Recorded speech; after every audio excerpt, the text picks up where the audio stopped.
Graça e paz, irmãos. Amém? Vamos lá então. Deuteronômio 23. Ninguém que se tenha tornado eunuco por acidente ou por mutilação entrará na Assembleia do Senhor. Nenhum bastardo entrará na Assembleia do Senhor, nem ainda a sua 10ª geração poderá ser ali admitida. Nenhum amonita, nem moabita entrará na Assembleia do Senhor, nem na 10ª geração nunca poderão entrar na Assembleia do Senhor, pois não foram ao vosso encontro com pão e água no caminho quando saíste do Egito, e além disso, subornaram contra ti a Balaão, filho de Beor, de Petor, da Mesopotâmia, para te amaldiçoar. O Senhor, o teu Deus, porém, não quis ouvir Balaão, antes trocou em bênção a maldição, porque o Senhor, o teu Deus, te ama. Não procurarás paz ou amizade com eles enquanto viverdes.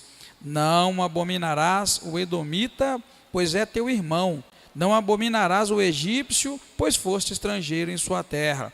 Os filhos que lhes nascerem poderão ser admitidos na Assembleia do Senhor a partir da 3ª geração. Quando saíres para guerrear contra os teus inimigos, evita toda impureza. Se houver nas tuas fileiras alguém que por motivo de poluição noturna não estiver limpo, sairá para fora do acampamento, não permanecerá nele. Ao cair da tarde, porém, se lavará com água e, em se pondo o sol, entrará no acampamento. Porém, terás um lugar fora do acampamento para as tuas necessidades. Entre as tuas armas terás uma coisa com que cavar, e quando defecares, cavarás e cobrirás os teus excrementos, pois o Senhor, o teu Deus, anda no meio do teu acampamento para te proteger e para entregar-te os teus inimigos. O teu acampamento será santo, para que ele não veja em ti coisa indecente e se afaste de ti. Não entregarás ao seu senhor o escravo fugitivo que se acolher a ti. Contigo ficará no meio de ti, no lugar que escolher em uma das tuas cidades, onde lhe agradar, não o oprimirás. Não haverá entre os israelitas homem ou mulher que se entregue à prostituição cultual. Não trarás salários de prostituição, nem de homem, nem de mulher, à casa do Senhor, o teu Deus, em pagamento de algum voto, porque a ambos ele abomina. De teu irmão não exigirá juro algum, quer se trate de dinheiro, quer se trate de víveres, ou de qualquer coisa que se empresta a juros. Ao estranho poderás emprestar com juros, mas não a teu irmão, para que o Senhor, o teu Deus, te abençoe em tudo o que puseres a tua mão na terra que passas a possuir. Quando fizeres algum voto ao Senhor, o teu Deus, não tardarás em cumpri-lo, pois o Senhor, o teu Deus, certamente o requererá de ti, e em ti haverá pecado. Se, porém, não votares, não haverá pecado em ti. Tudo que proferir os teus lábios, isso guardarás, e o farás, porque fizeste teu voto livremente ao Senhor, o teu Deus, com a tua própria boca. Quando entrares na vinha do teu próximo, poderás comer uvas até te fartares, mas não as levarás no cesto. Quando entrares na plantação do teu próximo, com a tua mão poderás colher espigas, mas não usarás a foice na plantação do teu próximo. Amém, queridos? Vamos orar mais uma vez? Deus, muito obrigado, bendito é o teu nome, te agradecemos pelo dia, meu Pai, que o Senhor nos concedeu. Muito obrigado. Bendizemos ao teu nome também por este momento em que podemos cantar louvores ao nome do Senhor, ler a tua palavra e nela meditar. Querido Espírito Santo, fala conosco aquilo que nós precisamos ouvir através da tua palavra. Muito obrigado mais uma vez, nós te agradecemos em nome do Senhor Jesus Cristo. Amém. Pode sentar, queridos, em nome de Jesus. Israel está caminhando, chegando ao momento em que Josué vai assumir a direção do povo de Israel, a condução do povo de Israel até a terra prometida. E Deus continua dando para Israel leis, instruções que eles deverão observar assim que eles entrarem na terra prometida, tá bom? Assim que eles atravessarem do outro lado, aí eles vão ter que começar a observar esse conjunto de leis. E o que nós encontramos, na verdade, do versículo 1 ao 8? Nós encontramos Deus orientando sobre a pureza da congregação, ou da assembleia, como está aqui na minha tradução.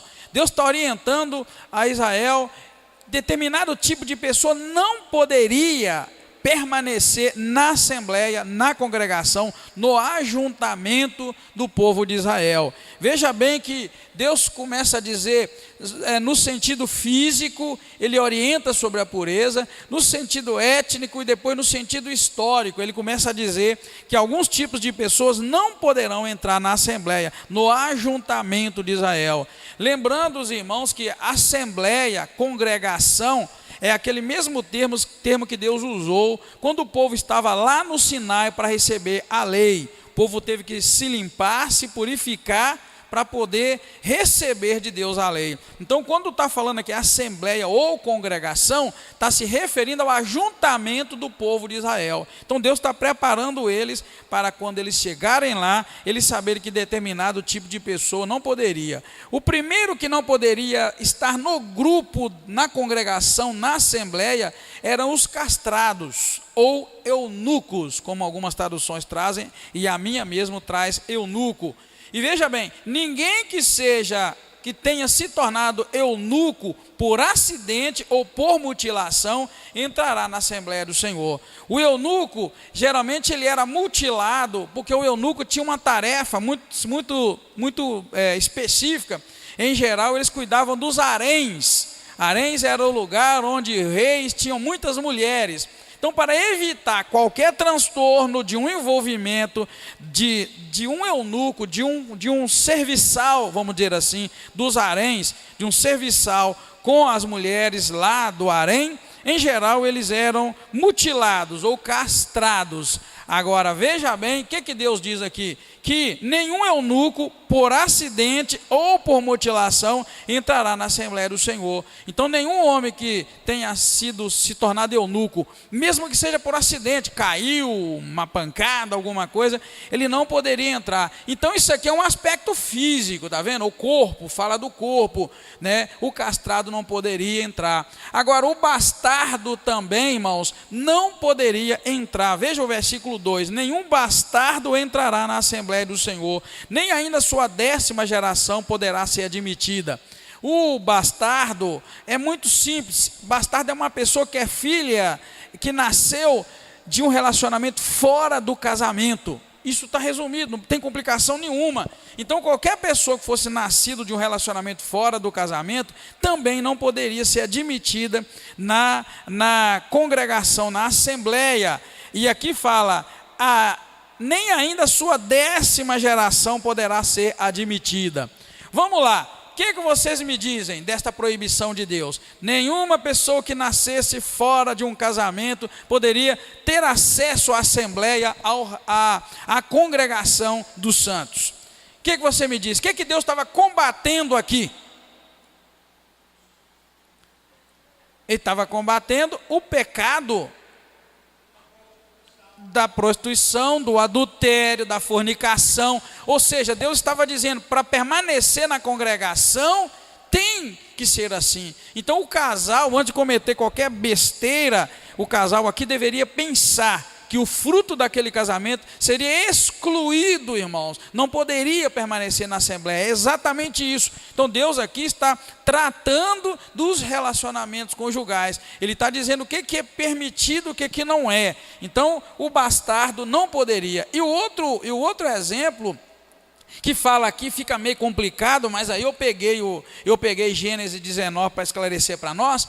Deus vai dizer do versículo 3 a 8, que nem o amonita, nem o moabita poderiam também entrar na congregação, ser admitido na congregação, também até a 10ª geração. Diz assim, olha, verso 3, nenhum amonita, nem moabita entrará na Assembleia do Senhor, nem ainda na 10ª geração, nunca poderão entrar na Assembleia do Senhor. Explica a palavra, pois pois não foram ao vosso encontro com pão e água no caminho, quando saíste do Egito, e além disso, subornaram contra ti Balaão, filho de Beor, de Petor, da Mesopotâmia, para vos amaldiçoar. Vem, eu quero que você preste atenção numa coisa, irmãos. A maldade que Moabe e Amon fez para Israel foi guardado na memória de Deus, para agora ser aplicada uma disciplina. O que isso quer dizer? Isso quer dizer que Deus, irmão, Deus não é rancoroso, nem Deus nem guarda mágoa, mas Deus guarda as nossas ações más para lá na frente tratar delas. Isso é que nós costumamos chamar de maldição. É isso que a gente costuma dizer: cuidado, não faça determinada coisa que vai te amaldiçoar. Na verdade, homem nenhum pode amaldiçoar ninguém, a menos que Deus permita. Foi o caso até de Balaão. Balaão foi contratado para amaldiçoar Israel, e a maldição de Balaão, nenhuma delas pegou, porque Deus, na verdade, acabou transformando a maldição em bênção, como aqui nesse texto está escrito. Só que você precisa prestar atenção: este fato de Moabe foi lá atrás, há anos atrás, e Deus guardou aquilo para dizer para Israel agora: olha, é o seguinte, vocês entrando na terra prometida, ninguém de Moabe, tá? Ninguém de Moabe e ninguém de Amon, dos Moabitas e nem dos Amonitas vão entrar na congregação até a 10ª geração. Por quê? Porque Deus guardou na memória a maldade que foi feita lá atrás. Então, querido, eu queria que você pensasse assim: quanta maldade você já fez para Deus guardar na memória e depois te detonar? Ou quanta maldade nós já fizemos para Deus guardar na memória? Essa ideia aí, querido, de que tudo passa de liso, não é bem assim que a palavra diz. Por isso a gente tem que vigiar o tempo todo, tá? Eu peguei também um texto aqui embaixo para mostrar para nós que vale a pena lembrar também que tanto os amonitas como os moabitas, eles eram fruto de um incesto, tá bom? O que é incesto? Quem lembra o que é incesto?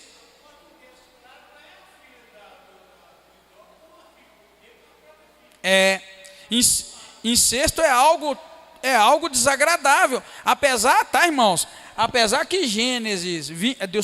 apesar que o texto que nós estamos lendo, Deuteronômio 23, usa como argumento para Deus não permitir que eles entrassem na Assembleia dos Santos, era o fato deles terem alugado Balaão para amaldiçoar, e também o fato de não terem recebido Israel quando passava na fuga do Egito com pão e água. Apesar que Deus não faz lembrança deste incesto, eu quero que você leia lá para você ver que existe uma raiz aí de algo muito penoso, né? Muito triste que aconteceu, que foi esse incesto. Abra sua Bíblia em Gênesis 19, que nós vamos ver um fato, né, que é um fato muito pesado, tá?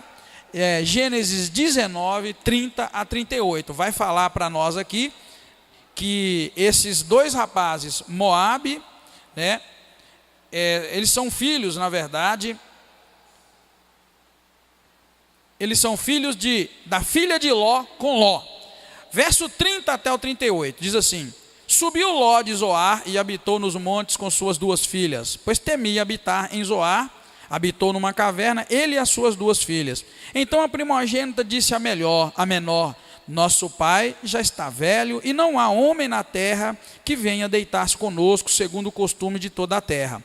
Vem, demos a nosso pai vinho a beber, e deitemo-nos com ele, para que conservemos a descendência de nosso pai. Deram, pois, a seu pai vinho a beber naquela noite, e veio a primogênita e deitou-se com seu pai. Não sentiu ele quando ela se deitou, nem quando se levantou. No dia seguinte, disse a primogênita menor: eu ontem à noite me deitei com meu pai, demos-lhe vinho a beber também esta noite, e então entra tu, deita-te com ele, para que conservemos a descendência de nosso pai.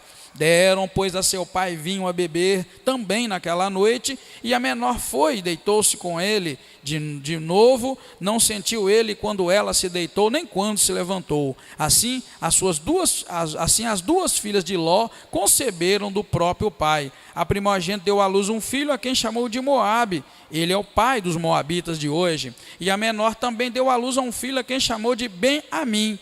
Este é o pai dos amonitas de hoje. Assim termina o capítulo. Só para trazer a memória, tá, irmãos? Vale lembrar, então, que eles eram fruto de incesto, tanto Moabe quanto os amonitas, moabitas quanto os amonitas. Benjamim é o pai dos amonitas até os dias de hoje. Então, só para trazer na sua lembrança, tá? Aí a gente vai ver, veja bem, filhos desta forma, quando Israel está atravessando para regressando do Egito, logo os dois não resolvem dar passagem, muito menos oferecer água e pão para Israel faminto que vinha passando. E além de tudo, os dois pagam Balaão para ir lá e amaldiçoar. Então você vê que tem uma raiz de mal e de maldade nesses dois camaradas, nos amonitas e nos moabitas. Então Deus aqui está proibindo, tá, irmãos? Está excluindo o castrado, o bastardo, e está excluindo também os amonitas e os moabitas, porque eles prejudicaram Israel. E eu quero que você se lembre disto. Eles prejudicaram no passado, mas Deus agora aplica a disciplina. É por isto que a Bíblia diz que Deus disse: visitarei a iniquidade dos pais nos filhos até a 3ª e 4ª geração, e terei misericórdia até 1000 gerações daqueles que me amam. Deus guarda o mal, o que a gente faz, e guarda o bem, pune o mal até a 3ª e 4ª geração, e na verdade abençoa até 1000 geração daqueles que amam. Então eu diria para você que você está plantando hoje, não é para você, é para a 3ª, 4ª geração sua, ou para 1000 gerações depois de você. Hein? Já parou para pensar? Nós não estamos acumulando para nós, estamos acumulando para a nossa descendência.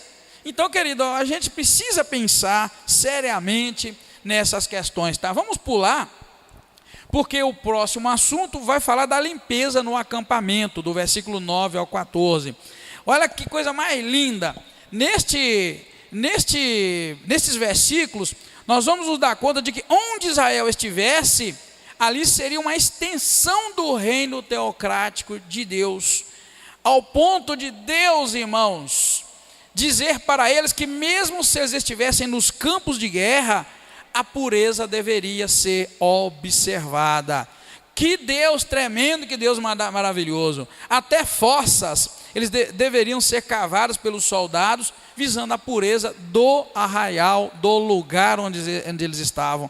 A maioria de nós consegue fazer o seguinte: a maioria de nós consegue colocar níveis de santidades nas coisas. Quero até que você preste atenção no que eu estou dizendo. A maioria de nós consegue colocar níveis de santidade, de pureza. Para muitos, a igreja, este lugar onde estamos, é mais puro do que a casa, que é mais puro do que o trabalho, que é mais puro do que a escola, e a rua não é pura de forma alguma. Mas você já notou que Deus está cobrando e pedindo de Israel que até no campo de guerra, por exemplo, eles não fizessem cocô em qualquer lugar. Era para eles ter uma ferramenta, tem uma tradução que diz para ele ter uma pá. Eles tinham que ter uma ferramenta que quando eles sentissem necessidade, saía, afastava um pouco, furava, fazia o seu cocôzinho, enterrava, e ali não atribui a higiene e nem a questões sanitárias, atribui ali a santidade, a pureza por causa da presença de Deus. Está dizendo que porque Deus estava presente no meio do exército, o exército era vitorioso. Mas se eles fizessem as necessidades dele no meio do acampamento, onde estava o exército, Deus ia pular fora, porque Deus não vive no meio desse negócio. É o que está escrito aqui. Então era para limpar, é para tampar, fazer a necessidade, tampar, porque assim Deus permaneceria no meio deles. E Deus no meio deles era a vitória na certa. É o que você vai ler, que está escrito aqui. Então, queridos, essa diferença que a gente faz de níveis e graus de santidade, igual eu disse para você, igreja é muito santa, a casa já é menos, mas e a rua, a escola, cada um tem um nível. Aqui Deus está falando assim, o tratamento tem que ser adequado, por causa da presença dele. Limpa o lugarzinho lá. Eu concluí minha maneira pessoal, eu concluí que demônio gosta de lugar sujo. eu concluí nas minhas leituras da Bíblia que demônio gosta de lugar sujo. Então cuidado se você é porco e se você é porca. Se a tua casa vive suja, o demônio gosta de lugar sujo. E eu já disse isso aqui na igreja, porque eu concluí isso. Concluí isso a partir desse texto, que Deus não gostava nem que o povo fizesse cocô e deixasse solto. E depois, se você for notar, Jesus não expulsou o demônio de um camarada lá, e o camarada vivia nos sepulcros. Sepulcro é lugar de fedor, de defunto, de ossada. E depois, quando os demônios quiseram sair do homem,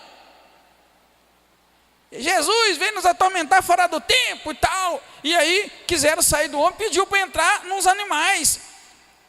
E quais animais que foram? Vocês lembram? Pode falar alto. Porco, bicho porco. Porco tem o nome de porco porque vive em lugar porco. Então esse Espírito Santo de Deus falou comigo, presta atenção no que eu estou dizendo.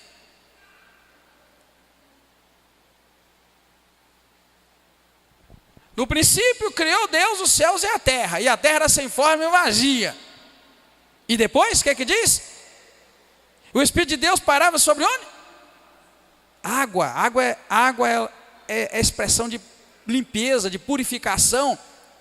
Então, querido, esse discernimento esse que Deus me deu, e de fato você pode notar, toda pessoa que está cheia da graça de Deus, ela gosta de limpeza, gosta das coisas limpas, organizadas, não precisa ter luxo nem riqueza. Você pode ter panela, tudo velha, mas a pessoa quando está cheia da graça de Deus, ela gosta daquele limpinho, né? Você não precisa nem de ter uma pia, nem um tanque. Você pode ser daquele tipo lá da roça que vai lavar água, lavar na beirada do rio, mas está tudo brilhoso, branquinho. A casa pode não ter piso, pode ter o chão grosso, mas está tudo varridinho, limpinho. A roupa pode não ser nova, pode ser roupa velha, muito batida, mas ela não vai estar rasgada e despedaçada, nem suja, ela vai estar costuradinha, mesmo velha, remendada. Isso, querido, é princípio que a gente aprende. Então, olha bem, quando eu vejo isso aqui, que Deus exige que até na guerra os soldados não fizessem suas necessidades, e atribui isso à presença de Deus, não tem nada aqui de higiene, é questão de ter Deus ou não ter. Já que Deus atrelou a presença dele a essa limpeza, eu imagino que lá no campo de guerra deveria ser um vigiando o outro, hein? Não é? Um vigiando o outro. Quando deu a vontade lá, corre, pelo amor de Deus, some daqui, leva a pazinha, leva a pá. Porque se fizer, Deus pula fora. Querido, é isso que está escrito aqui. Depois eu quero que você tenha paciência, leia a tua Bíblia com cuidado e reflita no versículo 4 ao 15. O que eu diria para você é, a frase que nós devemos guardar é essa: onde Israel estivesse, ali era uma extensão do reino de Deus, do reino, do domínio de Deus, do reinado de Deus, da presença de Deus. Então você tem que vigiar. Será que Deus está presente lá na tua casa? Mais do que aqui? Na tua escola, no teu trabalho, mais do que aqui? Porque deve estar. Essa é a realidade. Então o ambiente onde você está ali é santo, é puro. A gente precisa buscar a santidade e a pureza. Mas isso não para aí não, né? Isso não para aí não, porque na verdade até a poluição noturna é tratado aqui no versículo 10. Olha, se houver nas tuas fileiras alguém por motivo de poluição noturna não estiver limpo, sairá para fora do acampamento, não permanecerá nele. A pessoa deveria tratar o ambiente com a presença de Deus, com a graça da presença de Deus, tá bom, irmãos? E aí, o texto vai finalizar a partir do versículo 15, com diversas leis diversas, e na verdade traz para nós 5 leis. A primeira delas é sobre o escravo fugitivo. A orientação de Deus do versículo 15 e 16 é que se por acaso aparecesse no acampamento de Israel um escravo fugitivo, e esse escravo escolher a eles para ficar, a Bíblia está dizendo que no lugar que o escravo escolher, ele deveria ter liberdade para ficar, e não era para oprimir aquele escravo. Na verdade, este é um registro de que Israel já estava tratando da liberdade dos escravos. Na verdade, não estava ali Deus criando leis para soltar o escravo. Não era isso que estava falando aqui. Mas na verdade o escravo que chegasse a eles deveria ser tratado bem e não deveria ser oprimido.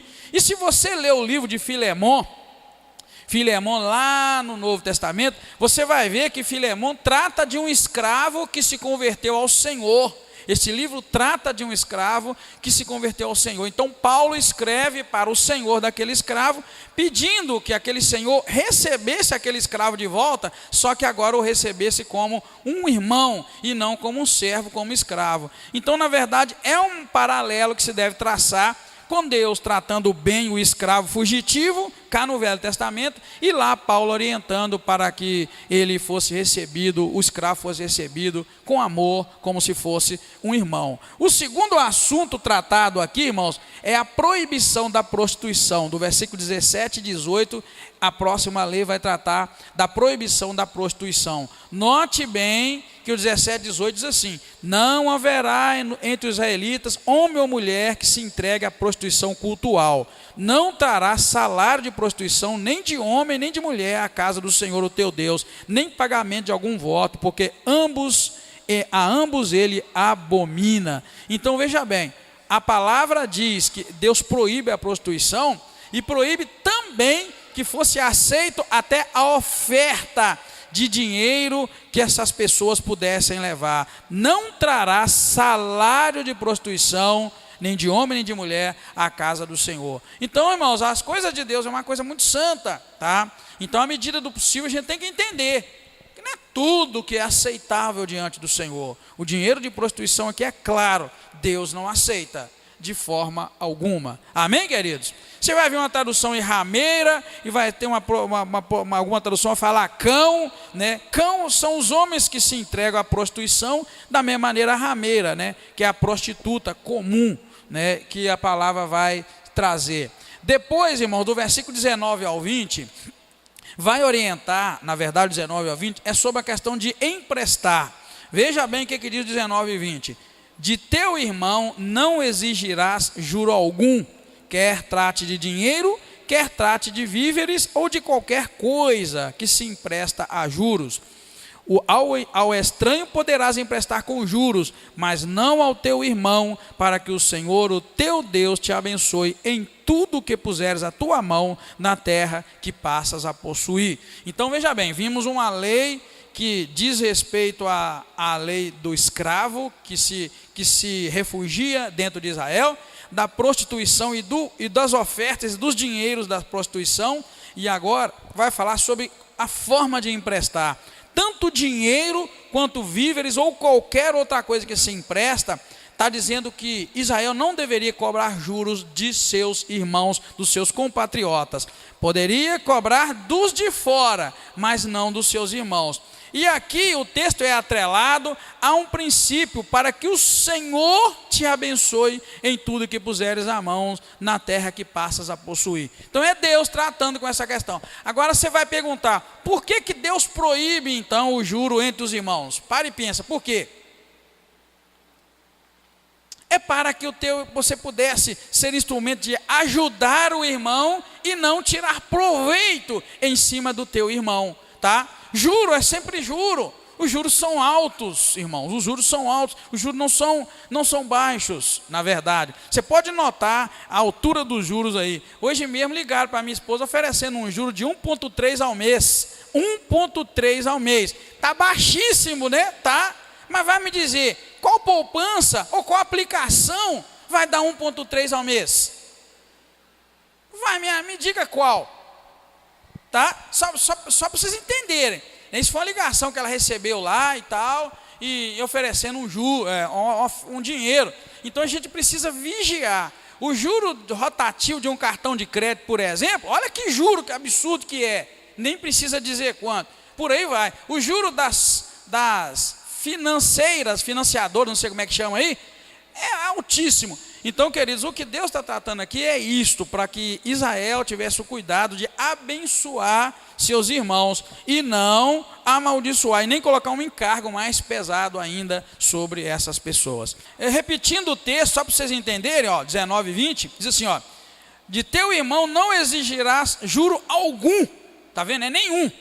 Tipo, vou emprestar R$1.000, então me dá aí. Quanto que é a poupança? Nem sei. Meio. Ah, então me dá 0,5%. Ou então, se é muito bom para o teu irmão, vai falar assim: ah, eu vou te prestar R$1.000, você vai me dar só 2%, tá? Aqui está falando juro algum. É isso que Deus estava tratando sim com Israel, para que ele emprestasse e que não corresse atrás, né, e ele ajudasse o seu irmão a crescer. Na verdade, irmãos, é assim que deveria ser entre os irmãos, entre aqueles que servem a Deus, deveria ser assim, para a honra e glória do nome do Senhor, tá? Então é juro algum, e aqui nada demais, olha, quer de dinheiro, de víveres ou de qualquer outra coisa que se empreste, né? Aí o versículo 20 vai dizer: ao estranho poderás emprestar com juros, mas não a teu irmão, para que o Senhor, o teu Deus, te abençoe em tudo que puseres a tua mão na terra que passa a possuir. Então Deus atrela isto outra vez à bênção. Ou seja, você faz isso e ele vai te abençoar na terra que você vai possuir. É o que Deus está prometendo para Israel. Depois, irmãos, o verso 21 e 22, veja que são diversas leis mesmo, tá? São 5 leis, na verdade. Aí ele vai tratar de voto. O verso 21 e 22 vai ensinar, ou vai, na verdade, orientar como se deve votar. Um detalhe nessa questão do voto, que fica claro aqui, é o seguinte, irmãos, ó: Deus não te obriga a votar.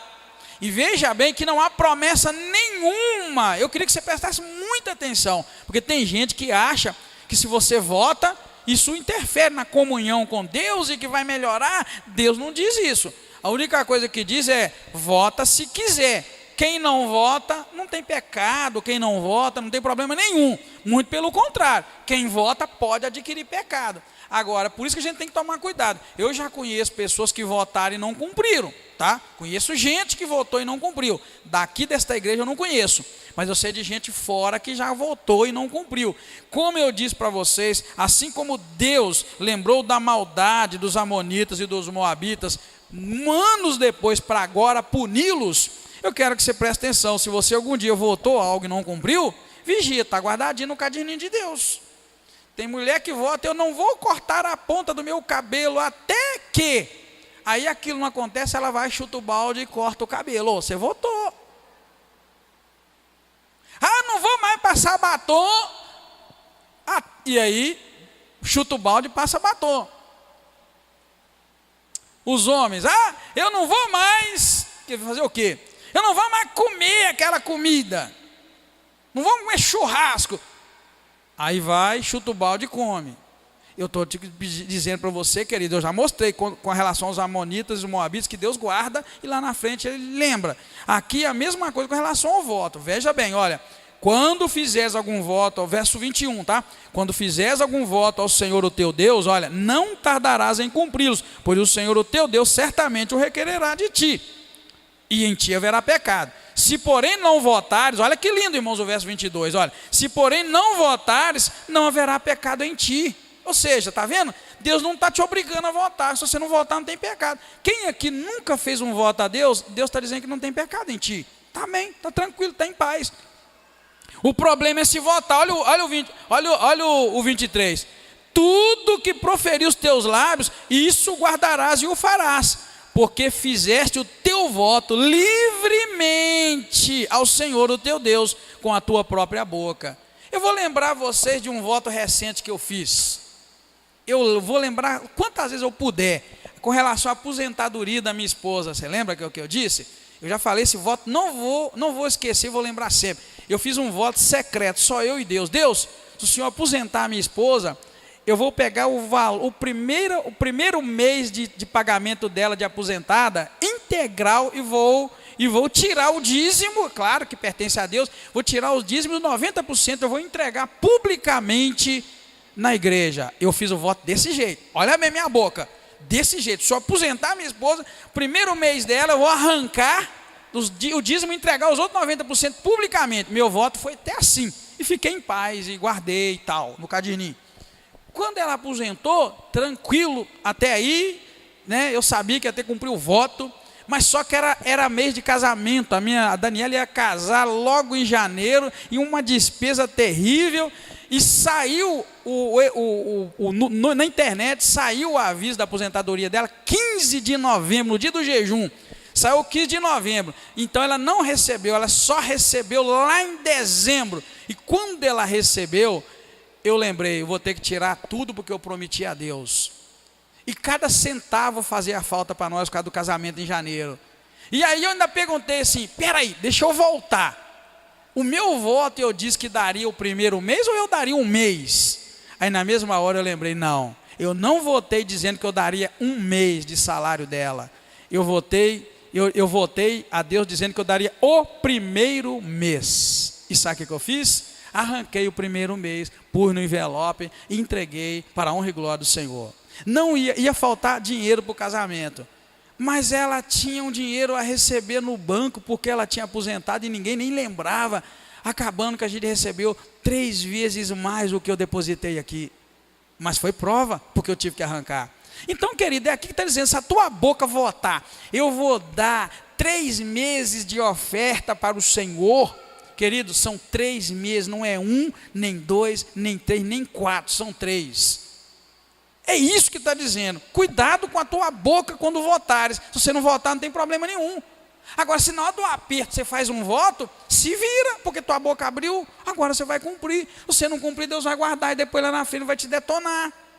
Ele vai te pegar, porque ele não vai esquecer. É isso que está dizendo, tá, irmão? Então eu estou te dando exemplo desse voto que eu fiz, porque foi recente. Tem um outro voto que eu fiz também, mas é secreto, nem minha esposa sabe. No dia que eu tiver que cumpri-lo, eu vou mostrar para a igreja, olha, hoje eu estou cumprindo um voto, tá? Mas não é o momento. Um voto onde geralmente a gente faz, não é uma troca, nem uma barganha com Deus, mas é um compromisso que você assume com Deus, e Deus se agrada quando você faz isso. Só que você tem que vigiar. Fiz um voto. No dia que Deus fizer aquilo que eu pedi a Deus, eu vou cumprir o meu voto, e vai ser público, vai ser aqui na frente da igreja. E vote porque Deus agrada, mas vigie, se a tua boca abrir, você tem que cumprir. Amém, queridos? Tranquilo com relação aos votos? Eu diria para você votar, tá? Vota. Busca de Deus direção para fazer um voto, Deus se agrada, tá bom? Mas tem que tomar cuidado, porque se você votar, você vai ter que cumprir. Por isso que é bom que você anota até os detalhes do voto, para que você possa cumpri-lo, tá, irmãos? E depois, a última lei, dentre essas leis diversas que nós vamos encontrar, vai falar sobre a bondade com relação àquele viajante ou aquele andante que está, na verdade, passando necessidades. O versículo ali está errado, tá? Não é 23 e 25, não, na verdade é 24 e 25. Diz assim, olha, quando entrares na vinha do teu próximo, poderás comer uvas até te fartares, mas não as levarás no cesto. Quando entrares na plantação do teu próximo, com a tua mão poderás colher espigas, mas não usarás a foice na plantação do teu próximo. Isso é um outro princípio que Deus estava dizendo, o quê?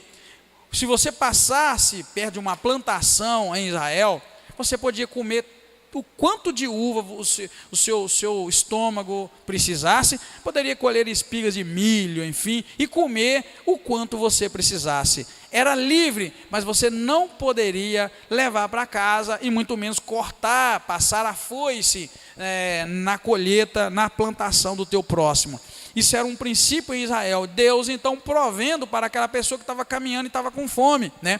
Eu não sei se tem alguém aqui que já caminhou na roça e deu fome, né, e pulou a cerca lá e comeu alguma coisa.